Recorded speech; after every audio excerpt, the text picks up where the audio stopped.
Breaking the cycle, stop planning who you think you should be. Somewhere along the way, planning stopped being a tool and became a performance. We plan routines that look perfect. We write goals that sound impressive. We design a future based on expectations, pressure, and comparison. Not because it's who we are, but because it's who we think we should be. And yet, deep inside, something feels off. Because no matter how many plans we make, we don't follow through.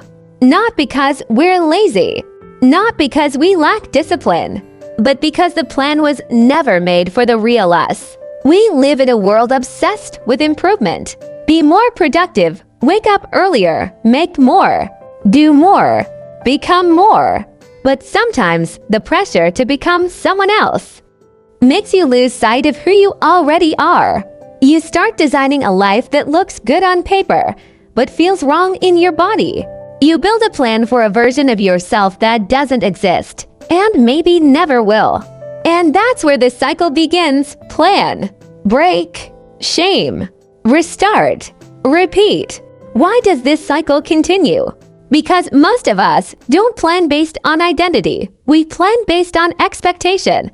We plan to impress, to fit in, to feel worthy, to avoid judgment. But planning from pressure creates resistance, and resistance kills momentum. Real change begins somewhere else, with honesty, with the courage to say, this is who I am. This is where I'm starting. This is what matters to me, not to the world, not to trends, to yourself. So how do you break the cycle? You stop planning who you think you should be, and start planning for who you truly are. Not the perfect version, not the future fantasy, the you standing here today. Ask yourself, what do I actually care about? What do I want, not what I'm supposed to want? Which goals feel aligned, not forced? Because authenticity fuels action, and action creates transformation. Here's the truth. You don't need a better planner. You don't need a stricter routine. You don't need to wake up at 5 a.m. to prove something. You need alignment. A plan rooted in your values.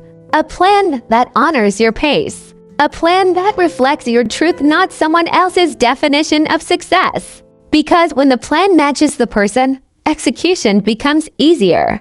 Consistency becomes natural. Growth becomes inevitable. So take a breath. Put the old version down. Let go of who you thought you needed to be. And begin again, not from perfection, but from honesty. Because your life isn't meant to be a performance. It's meant to be lived. And the moment you stop planning who you think you should be, you finally make room to become who you truly are.